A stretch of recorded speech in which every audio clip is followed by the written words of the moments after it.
when people hear dividend, the first thing they think is that you're getting some kind of like return on investment. The thing that you think about is a stock market typically. That's where your brain goes first, is that companies pay dividends and they go up and down and they can be zero. What we're doing is taking over the banking function so we don't get hung up on that dividend rate, the declared dividend rate. What we want is the company to be profitable. You either pay interest to somebody else or you give up the interest you could have earned. Or are you utilizing your policy to take over the banking function in your life? That is what's going to pay dividends in your financial life. No matter what's happening in the macroeconomic environment, these companies are profitable because they are contractually obligated to perform. By law, when the company is profitable, they have to share that in the form of a dividend since we're mutual owners. So that is our primary place to put the money, is into paid up additions, because it's going to best expand our policy. But once a dividend is declared and you apply it to purchase PUA, it moves over to the guaranteed side because it becomes a guaranteed aspect of your contract.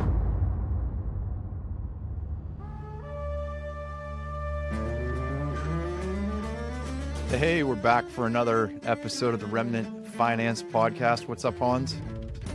Hey, what's up, Brian? How are you doing? I'm doing good, man. Just coming off a busy weekend. I've got, with football, you have to volunteer with so many games, and so you have to do 3 jobs through the season. So I knocked out 2 of those yesterday, of being a clock guy, keeping score and keeping track of the timer, and then watched my son play the 3rd, and my daughter had a game, so I was up and gone with sports from 9 a.m. to 7 p.m. Busy day. Yeah, that's crazy. We're definitely nowhere near that yet. We're splitting time between playing with sticks in the backyard and changing diapers, so nothing, no organized sports yet, but my daughter's starting to do a little daycare next door. Not even daycare, just a neighbor who is like-minded, who watches a couple kids a few times a week. So that's kind of her first. All of her friends right now, she's 3, all of her friends are starting preschool, which is crazy to me. And we just don't really understand, like, personally, we don't really see the value of a 3-year-old paying to go to preschool when they really just need to be playing with friends. And so her friends are all now, her morning play friends are all in preschool. So trying to figure out, how to keep her engaged. But yeah, we're noticing the difference in overall philosophy with pretty much everything. That path, at a certain point becomes more and more tangibly different than what other people are doing. And yeah, we're kind of hitting that point now with our daughter not starting the preschool route, which still, to me, I can't wrap my mind around 3 years old in preschool. Like, I remember pre-K when you're 4, maybe. But 3-year-old, I don't know. We're kind of realizing, like, all right, these decisions we've made that are a bit different than what we grew up doing and what the norm is are starting to actually kind of play out. And so a reality. Just it's good learning. But well, it's like our kids are still going to the local school, which fortunately, like, we're in a good area, and I think the schools are okay. I don't really want them to, but it's just not suitable for our life right now. So we have sent our kids to public school, and I'll tell you what, man, my kids get to kindergarten, and there's kids that don't know their ABCs. So it's funny, like, people think they're sending their kids to preschool to get a head start, and unfortunately, in a public school setting, the teacher is going to teach the lowest common denominator. So we taught our 3rd kid to read while she was in preschool. They were doing like sounds and letters or whatever in preschool, and she was reading paragraphs at 4. So, and she's pretty sharp. But so she gets to kindergarten, and like, we're kind of waiting for them to notice. And then finally, it took like 2 months, and the teacher messages us and was like, "Can I advance her and start her like into 1st and 2nd grade level books?" And we're like, yes, because it took her 2 months to actually get to a point where she figured out that other kids knew how to read, because she's just trying to teach these kids like basic phonetics in the alphabet. So it's like, my point to that is, like, people send their kids to these preschools, and they will seek out the best preschool ever and pay a lot of money thinking they're getting a head start. And all they're going to do, if they did get a head start and you send your kids to public school after that, they're just going to sit there bored for 2 months until the teacher figures it out. Yeah. So like, and as a matter of fact, I recommend this one, Hans. I don't know. His name is Siegfried Engelman. It's a book called Teach Your Child to Read in 100 Easy Lessons. And my current son, who just turned 5 last week, he's into the book a bit. He took to it a little slower. He's a little more bored with wanting to read than my daughter was, which they say is normal. But yeah, he's already reading small paragraphs on his own, and he's actually able to decipher things in the world before he's ever gone to school. And my 4-year-old could completely read at a second grade level before she started school, and we used that book. It was really good. Yeah, I just wrote that down because that's really helpful. My my 3-year-old wants to read. I mean, she probably reads 50 books a day. Like it's always, can we read? Can we read? She's starting to pick out letters, and already my wife and I are finding that when we spell the word so she doesn't hear. Like if we say, "Hey, we're going to go to the PLAYGROUND," so that because you don't want to tell her if you're not going to be able to follow through, because once she hears it, like we're going. So we'll spell something, and and then she'll say, "Yeah, I would like to go to the playground." And we're like, "How did you know?" We're losing the ability to spell out and trick her. I got to use some coding software here soon. But yeah, that book was also written, I think, in the 80s. So it's probably not as fully stupid as something that would be educationally written to teach a kid to read now. So you can take a little bit of comfort in knowing it's about 40 years old. Yeah, I actually do like that. I bought my daughter the entire Roald Dahl book set when I found out they were going to edit it and modernize it. So I made sure that they were, at least pre 2008 or something. So there was a wide buffer between any stupidity being injected in. But going back to the preschool thing, right now my wife and I, with the nature of our job, I'm at home with my daughter a lot, and my wife is at home, the full time. So if we were to send her to preschool, we would be diluting the direct adult attention and interaction by about a factor of 20. If it's a small class of 20 kids with one teacher, her amount of direct attention where we're reading to her, we're teaching her letters, the one-on-one engagement, we would be paying to give her 5% of that attention. And the juice isn't worth the squeeze. And I get that it's definitely a break for the parents, for the moms.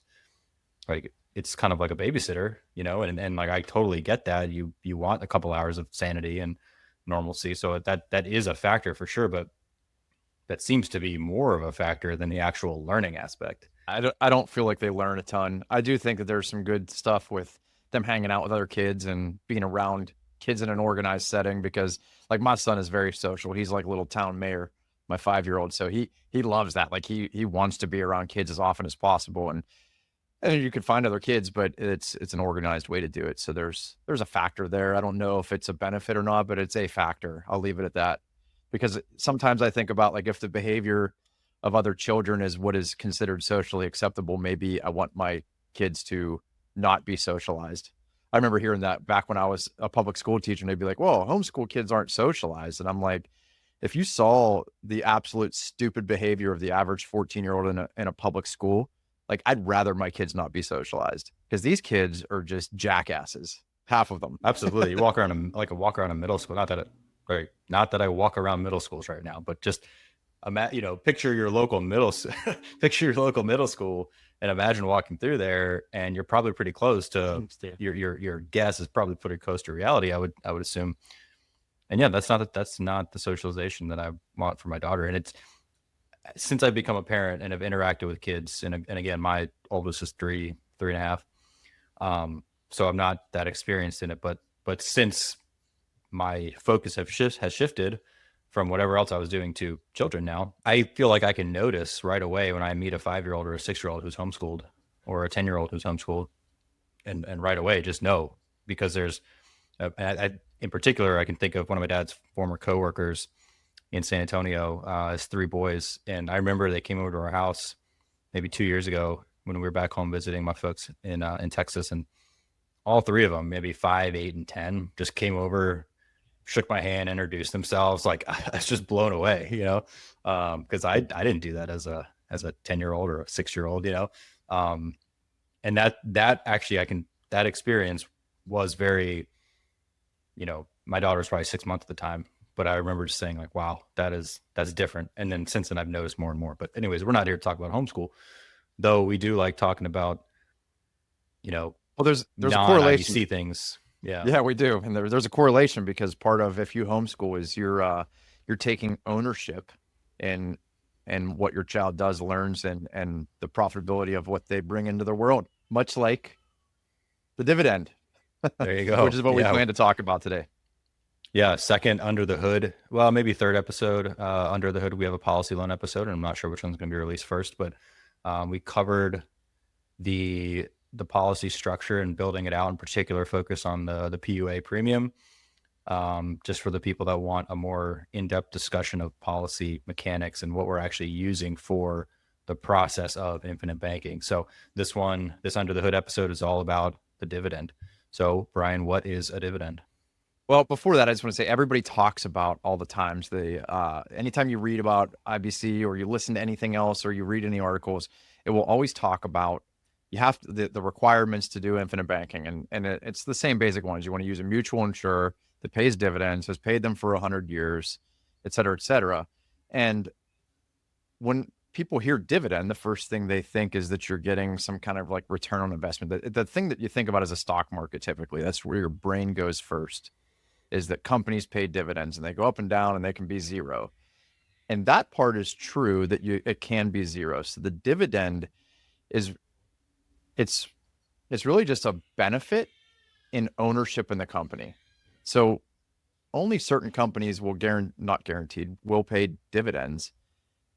It's called a participating policy. It means you're participating in in the profits of the company. And it's from a mutual company. So a mutual company, which we've talked about in a prior episode, means that every policy owner is a part owner of the company. So you've taken an ownership stake. And from there, when there's a surplus of money in the company, they have to declare a dividend and share that with the owners of the company. So what you're actually doing is you're partaking in the positive experience of the company. Yeah, as opposed to a stock company, just for the other side of it. A lot of the companies you've heard of, but companies whose profits are enjoyed by shareholders would be the other option, mutual or stock. Yeah, so those companies, who do they share their profits with? No, they're shareholders, the stockholders. So anyway, economically, like what it really is you're being compensated for being an owner in the company. There's a really, really common misconception, or not, it's not even a misconception. There's an IRS definition to a dividend, and it's called a return of premium. So one of the misconceptions that we addressed at large in the myths is that they're simply overcharging you and giving you back money that you shouldn't have paid. That's the Dave Ramsey method, or the Dave Ramsey definition of a dividend. But it's not really that. It's engineered. So like the company is going to engineer these policies in such a way that they expect, or that they're going to engineer them to be conservative and be slightly overfunded so that they can operate within margins of safety and within margins of profit. And when they do that, I want that. Like, this isn't a government budget that I want to spend to zero so I still get the same amount of money next year. I want the people who are planning for how these products are going to play with the mortality tables and the data they have to overcompensate and over-engineer them. And then we get that, and then that money can be invested and returned. It's a return of premium by the IRS definition, but it's really just a share in the profits of the company. You're putting in a guardrail, essentially. If you were to say, even if you buy the premise that, yeah, you're overpaying and that's a bad thing, if you whittled it down to exactly the cost, well, then if, like you said, because these are engineered conservatively, if they were engineered exactly to what is needed and nothing more, and they have a down year where their investment portfolio didn't perform as written, or they had a larger liability, aka more death benefits paid out, you have no margin of error there. And that's dangerous for the company. Now, we're still contracted to get our guaranteed policy aspects, but you want to drive over a bridge that can withstand 2 or 3 times more than the theoretical max weight, as to how it's built. Like, you want over engineering and things that matter to you. And when we're talking about something as important as your finances, something that's going to be with you your entire life, and something that's guaranteed to pass on to your family, you want it to be over engineered. And then when you get that remainder back, it just goes into building the strength of your policy. Right. And so now we take the fact that they engineered it in such a way that it's kind of overcompensating, or like overcharging, but really what they're overestimating the costs and they're underestimating the investment performance, and we come out with a better margin than worst case scenario within those guardrails. But then next to that is all the companies out there, not all the companies, some of them don't even declare what their dividend rate is. But a common thing you see and a common thing people ask for is like, can I see the dividend history? Or they bring up these nice charts where they're comparing all the companies and the dividends they have. There's a little problem with that is it gives you a general idea of what the dividend is, but there's a big difference it's crucial to understand. There's a difference between the gross dividend rate and the net dividends. So when you see something published, if you see company ABC has a 6% dividend rate, 100% of the time, that does not mean that you could take 6% of your cash value or 6% of any number associated with your policy and try to look at the dividend that was applied. They will never be the same. So do you want to talk, like Hans, go into a little bit about a gross dividend rate? Yeah. So the gross dividend rate that they might declare is going to be before different factors that go into it. So for instance, the way that what actually is distributed to, like you said, to the policyholders is not as simple as 6% times your cash value is your growth, because it's like their investment returns perform, then they have to pay out liabilities, they have the expenses of running the company, and then you have the remainder that is shared among the policyholders. Now they use something called a contribution principle in order to send that total profit out to the policyholders pro rata based on their contribution to the company's performance. Now, you can get into more technical details than we want to get at this level, but the long and short of it is after you take out these different contributing components, they calculate a total dividend per $1,000 of death benefit. And so that's going to be different than the actual declared dividend, because that declared dividend was the total profitability. Then we have to factor in these other things. And so to summarize, if one company says we had a 6% dividend, one company says we have a 5% dividend, the actual dividend per $1,000 of death benefit payable to a policyholder might be the same, because there's different. So we're not focusing on squeezing out every single cent advantage between different investment products. Like, what we're doing is taking over the banking function, so we don't get hung up on that dividend rate, the declared dividend rate. What we want is the company to be profitable. We want to ensure that we get those dividends, and then that we can apply those dividends in accordance with our dividend election, which is another conversation we're about to have. But there is more to that contribution principle. But again, it's not as simple as 6% times your total cash value. But and here's why, because for the people who run the company to run a well-managed insurance company, they have to actually subtract their operating costs from that gross dividend. So the gross dividend is what they publish, but that's before their operating costs. And there's three components to the operating costs. There's mortality or death benefit costs. There's going to be commission fees. And then there's going to be the general operating costs of the company. Like, somebody has to answer the phone. Somebody has to turn the lights on, and they have buildings and things exist, and just the cost of running the company, that's all factored in there. So while I can say I have a 6% dividend, and Hans can say he has a 6% dividend, and if we had the exact same salary, which is our income's pretty close as partners in this business, he's paying California taxes. His operating costs in life are higher than mine. So if we both declared the same dividend, the truth is just using that from state to state, if you have the same salary in California as you do in Pennsylvania, everything's identical with how much money flows in. Your operating costs are probably higher in California, and thus the money that can be used in my life would be greater than the money that can be used in the life of somebody with all things equal in California. So it's the same thing. One company might not be run as efficiently as another, so they'll publish 6% dividend, and another company that's run very efficiently publishes a 6% dividend, but the net effect on the policy is actually higher in the one with the better operating costs. So the numbers you see when you look at a chart are somewhat irrelevant. They're not totally irrelevant, but it's not the real picture, and it's not the whole picture. It's the net dividend rate that matters to you. And what that net dividend rate is not exactly transparent all the time. The only thing I took away from that was, why do I live in California? Yeah, I don't know why you live there either, man. Stupid. Um, there is an answer to that, and like I've said, it's not long term. But yeah, and we're we're looking at where our next move is going to be. Those of y'all who know me know why we're here currently and why we're going to be here for another year or two. Um, but yeah, I'm operating on a much higher expense, component, if we're making that analogy, than Brian is in Pennsylvania. But yeah, Somebody in Florida might be working on a better expense component than me in Pennsylvania. Like we have state income taxes and that they don't. So yeah, that varies just like that. State to state varies, company to company it varies. And you need to realize that. So it's not the only metric you should be concerned with. right. To let's a thought that I just had to kind of elaborate on that analogy would be like, the short-sighted or the incomplete analysis that people make when they just look at that. Show me the dividend chart.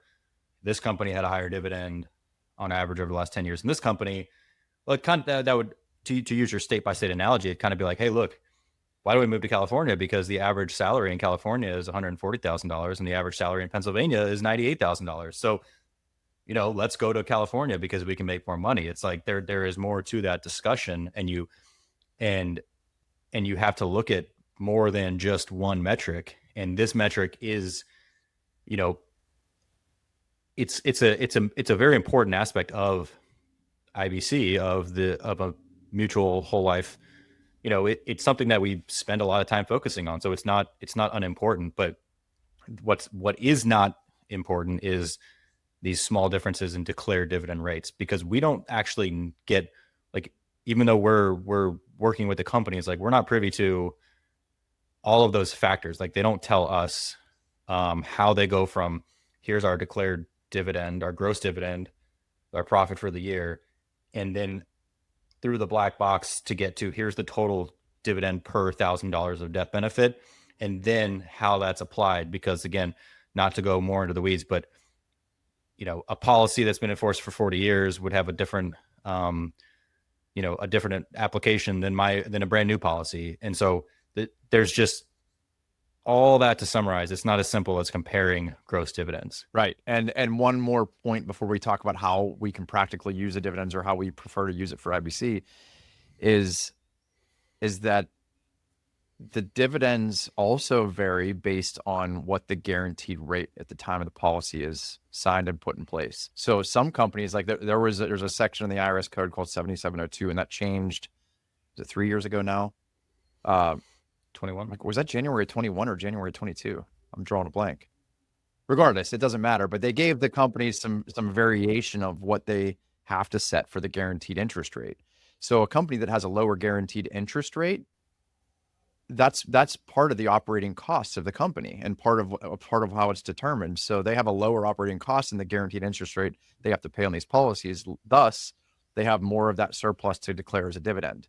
So sometimes the dividends can look to be higher with one company than another, but the net effect on your cash value is really, really close and doesn't have as much of an impact. So there's a lot more to the story than just seeing the number of the dividend or seeing the declared rate. And I just want to make that very clear, that there's really a lot of smoke and mirrors involved in it, unfortunately, because I love these insurance companies, but like anything else, there's not always 100% transparency in how the numbers and how the things work behind the scenes.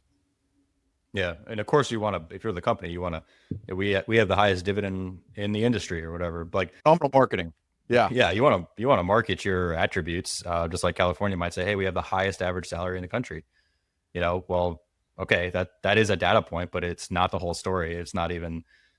It's a small fraction of the whole story. So, but when we're doing IBC and we're working with clients, we only use companies that have the criteria we've talked about in the past, which is over a 100-year track record, have paid a dividend every one of those years. One of the primary companies that we work with, 140 plus years of paying a dividend. And I was going through their dividend literature just to kind of get a few, see if I was missing anything when we were talking about what we wanted to cover here. So their history of 140 plus years, they paid dividends in the panic of 1893 when 247 banks failed. The Black Thursday crash prior to the Great Depression, throughout the Great Depression when 10,000 plus banks failed. 1980s when the inflation rate was almost 14%. The global financial crisis, during the COVID hoax, during the 21 supply chain crisis. Like, no matter what's happening in the macroeconomic environment, these companies are profitable because they are contractually obligated to perform. And so they're very conservative and consistent. And that's exactly what we want when we're talking about a savings vehicle, which, to reiterate for the 100th time, we're talking about a savings vehicle, not an investment vehicle. We're not trying to make these outsized returns here. We want the guaranteed, consistent, positive compounding growth that their approach provides us. Yeah, and by the way, one last point, one last thing there with these dividends and the way they pay them, the company, that we didn't mention is that by law, when the company is profitable, they have to share that in the form of a dividend since we're mutual owners. So if there is a profit, by law, they will declare a dividend, which is awesome. So all right, so let's shift a little bit here and talk about how we would use the dividends in the policy. And there's 5 or 6 options. It depends on the company and how you look at it. And we've got preferences. So we'll start off with the preference. And Hans, I'll let you run away with what our preference is, and maybe we can even go in the order of priority, or it doesn't even matter. Just what are all the ways somebody can utilize that dividend once it's paid? Yeah, well, the most efficient and our top preference, hands down, 2 through 6, you could argue about what order is most important, but certainly the number one preference would be that we use that dividend to purchase more PUA. And every time we write a policy, we select that as our default. Now, this is one of your contractual rights that you can change your dividend election at any time. It's not once we lock it in, you always have to apply your dividend to PUA.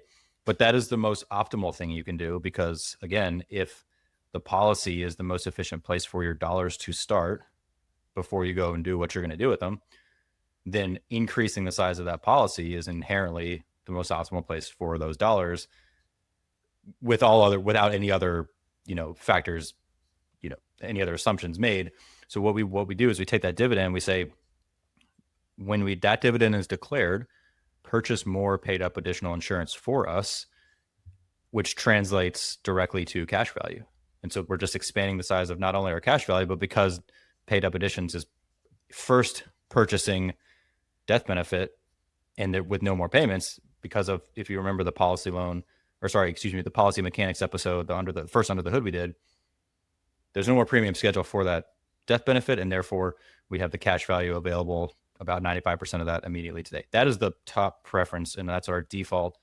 And so far I have not encountered any scenario where we've opted to do anything else. There might be reasons where you could do it, but the most optimal path for your dividend would be putting into paid up additions, all other things equal. I couldn't agree more with that.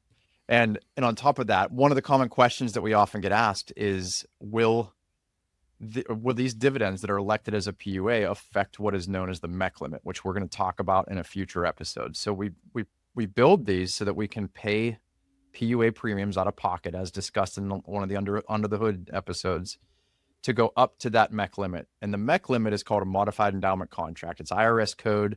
I'm not going to get deep into it in this episode, but what it basically says that is, if you cross a certain threshold, the money that you utilize within the policy, if you take advantage of the contractual rights in the policy of either withdrawals or loans, that can be taxed as income.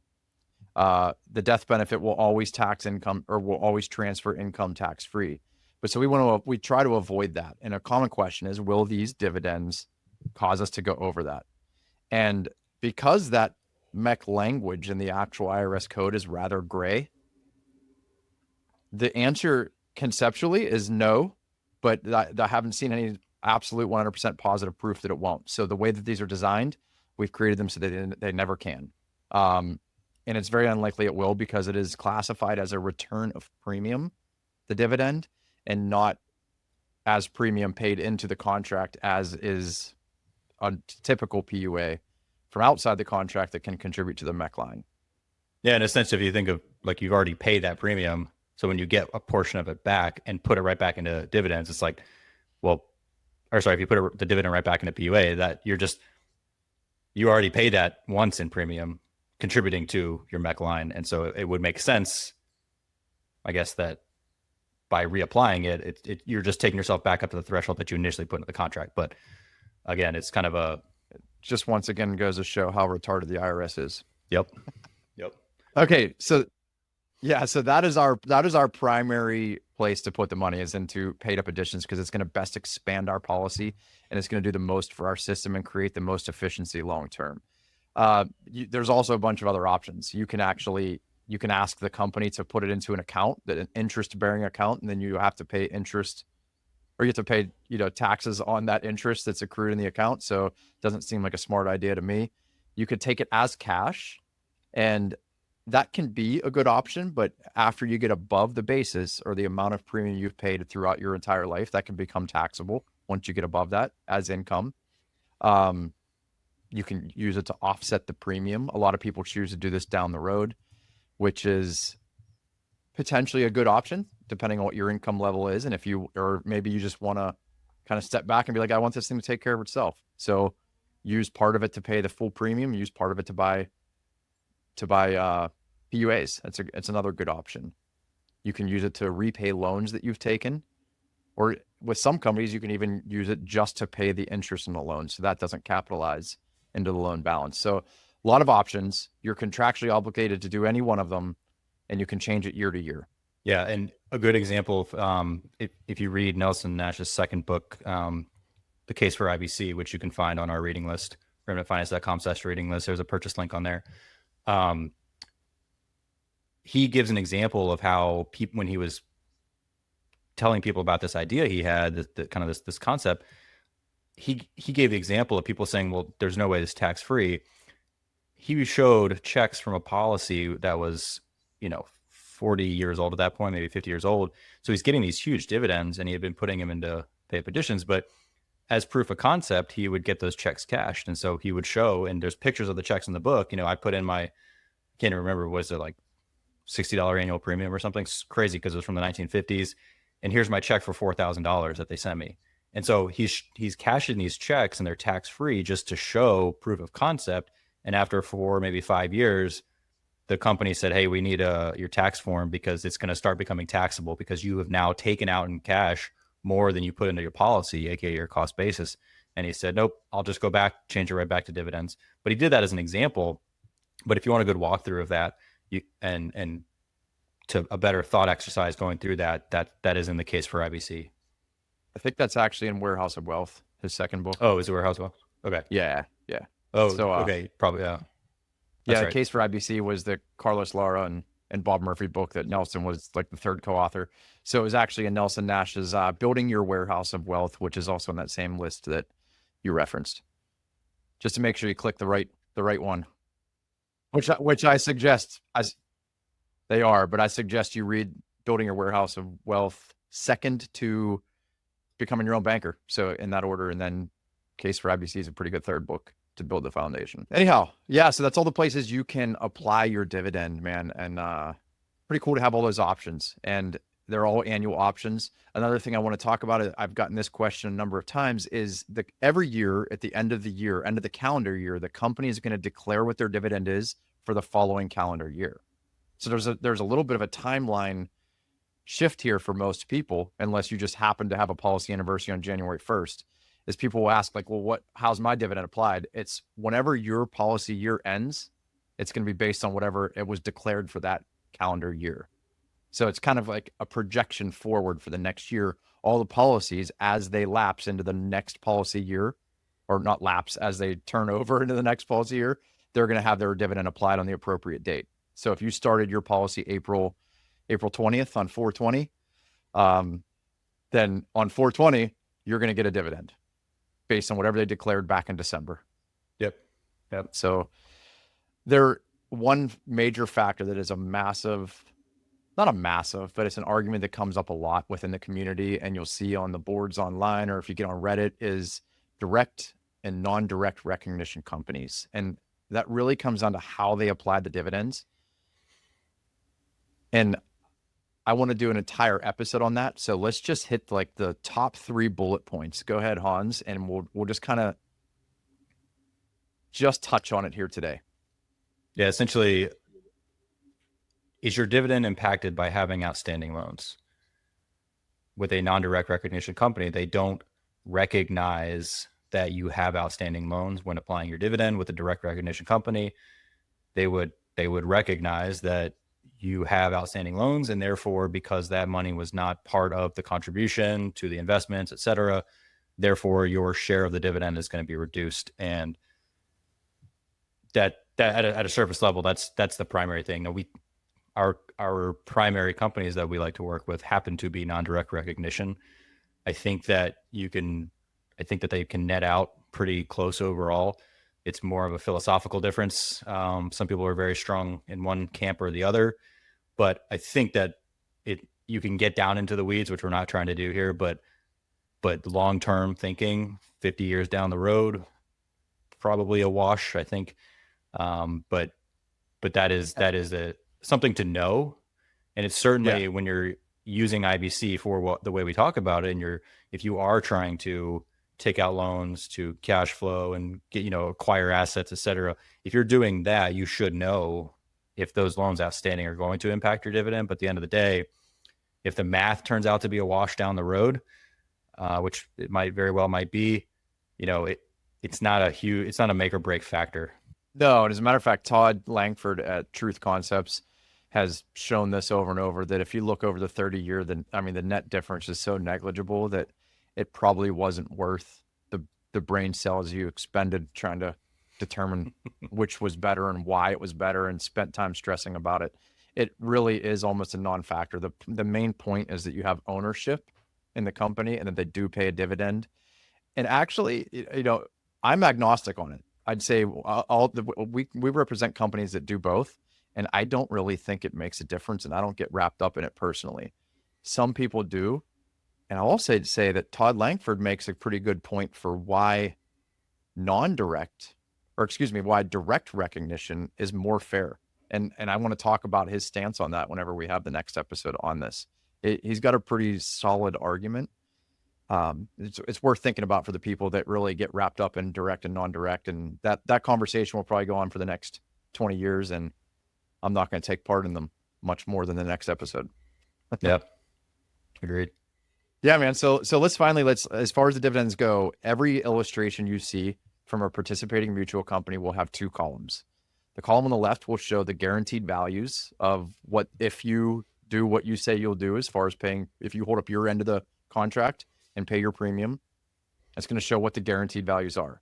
And on the right-hand side, there's going to be of the page, which is usually about 2/3 of the page, because it's going to include dividends and the net effect of those dividends on the policy. And it's called the non-guaranteed side. So let's talk about that for just a moment, and how and why it might matter. Yeah. So we don't know the future. And so anything predicting the future is going to be inaccurate, but we use what the company is going to use is the current dividend scale to project out into the future. Again, it's on the non-guaranteed side. And so we know this is not what the dividend performance is going to be. That is, if this year's performance were replicated every year, this is what it would do. And the purpose of an illustration is not the contract. The illustration is just to show you the mechanics of how it's a way to kind of visualize and contextualize these concepts we're talking about.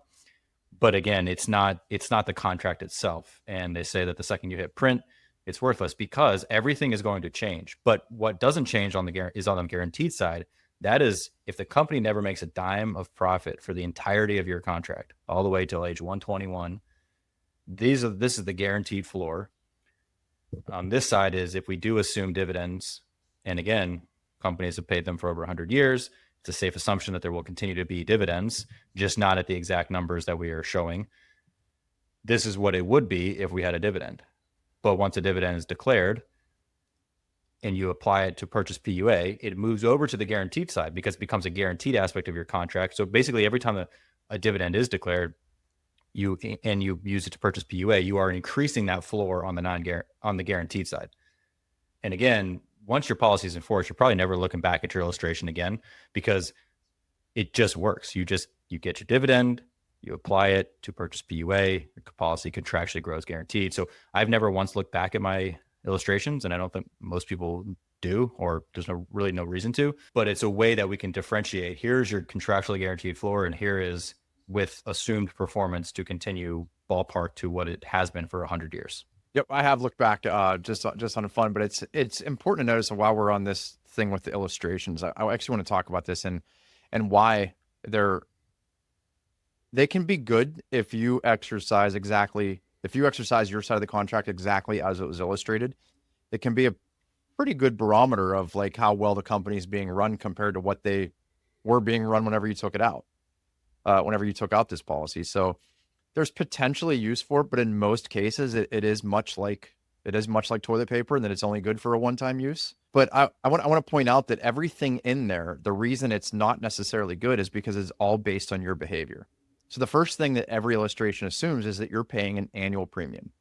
And for the companies we like flexibility in PUA. So it's assuming that we pay all the base, all the premium required, or the max premium required, or however we illustrate it, on the first day of the contract each year. So for some of our clients who they like to utilize the flexible nature of their PUA, and they'll pay the annual premium up front maybe, and then PUAs through the year. Or if they pay a monthly premium, it's already off because they can't illustrate 600 different variations of what you're going to do. So they illustrate one, and it's paying max annual premium on the first day. And if you do anything different than that, every number is different. The dividend's going to be lower. The guaranteed numbers are going to be slightly lower because the money is not in the policy or with the company as long. So that time value of money is to it is to the net detriment of the company. They don't have that time value money working in their favor, so they can't give the same dividend back to you. So there's that. And then if the dividend changes at all, it changes the next line. So everything on there is going to be adjusted based on your behavior. And Nelson always said that your behavior is more important than what the company does. And that is 100% true. And it's illustrated right there in the fact that the illustration will be way off if you adjust any of your behavior. So that's just one aspect of it. The other part that the behavior matters in IBC is what are you doing with that money? How are you using it to finance your life? How are you using it to overcome the basic problem that Nelson discusses, which is that you finance everything you buy? You either pay interest to somebody else or you give up the interest you could have earned. Or are you utilizing your policy to take over the banking function in your life? That is what's going to pay dividends in your financial life. Right. And, I've got a policy loan outstanding, a couple, but a total amount of loan outstanding balance right now that I'm using. And that has acquired 2 rental properties and a real estate syndicate investment for me. So I'm using that loan for 3 different purposes. And those are all cash flowing and making their own external rate of return. And none of that's in my illustration. And that gets back to, again, the savings versus investing here. My illustration is showing me a likely projection of how my savings is going to perform, but it doesn't show me what I'm going to do with that money. If I do nothing else with it and the company's profitable, it's still a very, very powerful vehicle because of all these contractual rights and because of this tax-free estate for my family down the road. It in and of itself is a very powerful financial vehicle, but it doesn't show me anything that I'm going to do with it. And so I happen to be doing things with it. You're doing things with your policy. A lot of our clients are making investments and acquiring cash flowing assets by using their policy. But again, that's external to the illustration and the contract itself. And that's a good way that we can separate the risk of investments we take from affecting and diminishing our principal. And so, yeah, the illustration is good to see when you're trying to learn and you're trying to evaluate how you want to structure your specific policy.